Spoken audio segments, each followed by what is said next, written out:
एक समय की बात है। दो मेंढक थे, जिसमें एक पतला था और दूसरा मोटा था। दोनों जंगल में एक छोटे से तालाब में साथ साथ रहा करते थे।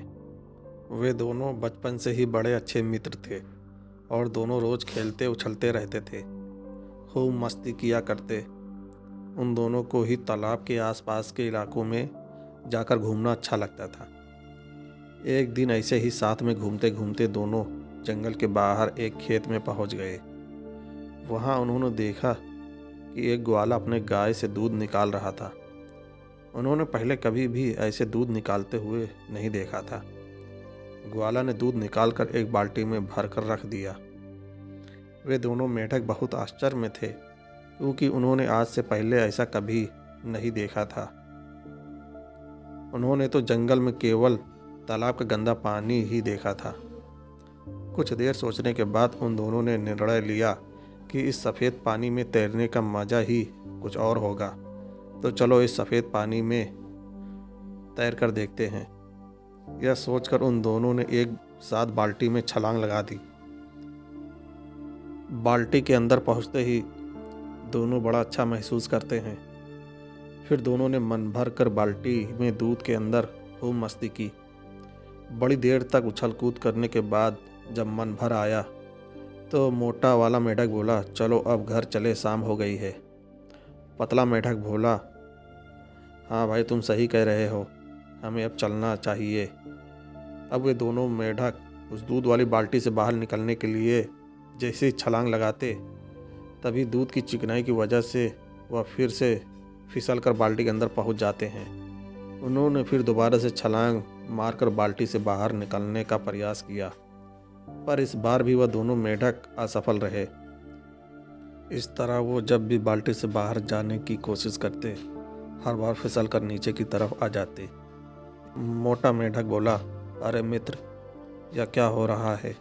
हम जब भी छलांग मारकर बाल्टी के ऊपर चढ़ने का प्रयास कर रहे हैं, चिकनाई की वजह से बार बार फिसल कर नीचे गिर जा रहे हैं।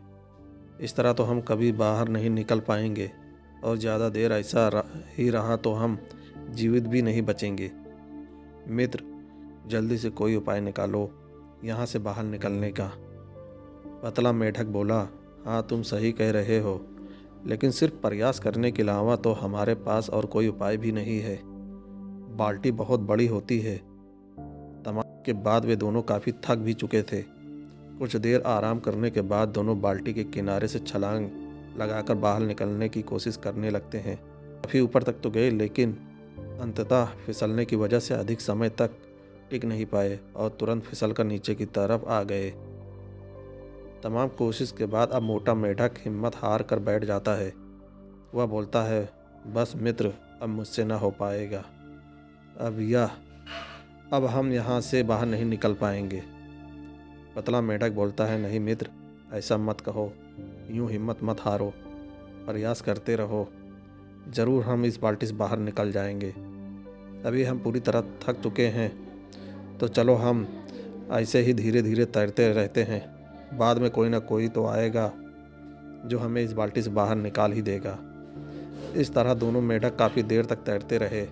कुछ घंटे बीतने के बाद भी जब कोई नहीं आया तो मोटा मेंढक पूरी तरह उम्मीद खो बैठता है।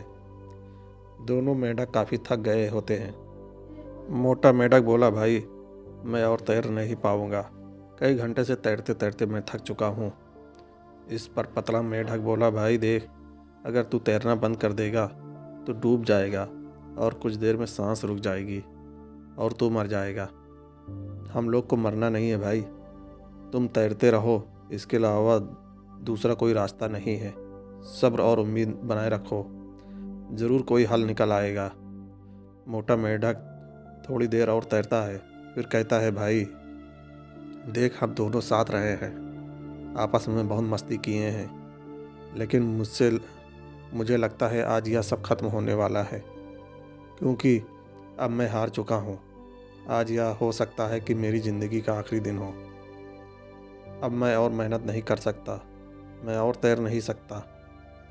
आज शायद मैं डूब कर मर जाऊँगा। इस तरह मोटा मेंढक नकारात्मक विचारों से भर जाता है और पूरी तरह हिम्मत खोकर जीने की उम्मीद भी छोड़ देता है। उस पतले मेढक के आंखों के सामने ही उसका बचपन का दोस्त वहीं डूब कर मर जाता है। यह सब देखकर पतला मेढक बहुत दुखी होता है, लेकिन यह सब देखने के बाद वह हिम्मत नहीं हारता, बल्कि और भी प्रेरित होकर वह पतला मेढक बाल्टी से बाहर निकलने के लिए पूरे जोश के साथ तेज़ी से तैरने लगता है, क्योंकि वह जानता है कि मैंने भी हार मान ली तो मैं भी अपने मित्र की तरह डूबकर यहीं मर जाऊंगा और अपने घर कभी नहीं जा पाऊंगा। उसके आंखों से आंसू निकल रहे थे, लेकिन वो तेज तैरता रहा। जैसे कि हम सब जानते हैं, थोड़ी देर लगातार दूध को चलाया जाए तो उसमें से मक्खन बाहर आने लगता है, वो गाढ़ा हो जाता है और जमने लगता है। ठीक इसी तरह मेढक के लगातार दूध में पैर चलाए जाने की वजह से उस दूध से मक्खन बाहर आने लगता है। कुछ और घंटे बाद तो दूध जमना भी लगता है, दही जैसा आकार लेने लगता है। दूध के जमने और मक्खन के बाहर आ जाने से मेढक देखता है कि दूध काफ़ी गाढ़ा सा हो गया है। अब वह पहले जैसा चिकनाई वाला भी नहीं रहा। तो मेढक उस मक्खन के ऊपर बैठकर पूरी जोर से एक छलांग लगाता है और उसी एक छलांग में बाल्टी के बाहर आ जाता है। यह देख वह छोटा मेढक बहुत खुश हुआ, लेकिन वह दुख भी हुआ, क्योंकि उसका बचपन का दोस्त उसी बाल्टी में उसी के सामने डूबकर मर गया, क्योंकि उसने हार मान ली। अगर वह थोड़ी देर पैर चलाता रहता और हार नहीं मानता तो आज वह मेरे साथ होता। उस दिन वह मेढक समझ जाता है कि अगर पूरे मन विश्वास के साथ मेहनत किया जाए तो इस दुनिया का कोई भी काम मुश्किल नहीं है और सब कुछ आसान है। वह पतला मेढक बाहर निकलने के बाद जंगल जाता है। जंगल में जाने के कुछ दिनों बाद वह मेढक एक लेडी मेढक से शादी कर लेता है। शादी के बाद उसके बच्चे होते हैं। वह अपने बच्चों का नाम अपने उस मोटे मेढक दोस्त के नाम पर रख लेता है और रोज़ अपने बच्चों को यही कहानी सुनाता है और उन्हें प्रेरित करता है।